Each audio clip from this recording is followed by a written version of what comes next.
आमच्या लहानपणी आंब्याचा बनत होता रस आणि 3-3 पाण्यामधून निघत होता त्याचा चांगलाच कस. डाग लागलेले आंबे बुडी पहिलेच अलग ठेवायची आणि जमा झालेले पोट्ट्याले तो एक एक आंबा द्यायची. मामाच्या गावाला जायची हौस होती भारी. कौन तर खेळासाठी पोट्टे तिथं जमा होई सारी. पावनचार म्हटला ना की आंब्याचा रस पक्का. ते चित्र आठवून मला आजही बसते धक्का.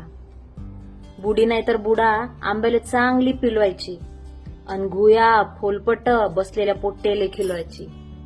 कोया सालीची 3 वेळा मिठाच्या पाण्यात आंघोळ व्हायची आणि पाहुण्यापरीत रसाची चर्चा घराघरात व्हायची. रस इतका पतला तो पोईल नव्हता डिकत. रस इतका पतला तो पोईल नव्हता डिकत. आनंद त्याचा इतका मायबळी तो आठवडाभर टिकत. भजे कुरड्या पापड यायचा वास गल्लीमध्ये पसरत. मग पाहुण्यासंग जेवासाठी शेजारचा माणूस पोरगा बसत. आई काकू आत्या मामी आग्रानं वाढायच्या आणि त्यातलाच 4 घास कुत्र्या मांजरासाठी काढायचा. रसाचा तो सोहळा समाजात आता कुठं दिसत नाही. पाहुण्यापरीत शेजारासंग जेवताना कोणी दिसत नाही.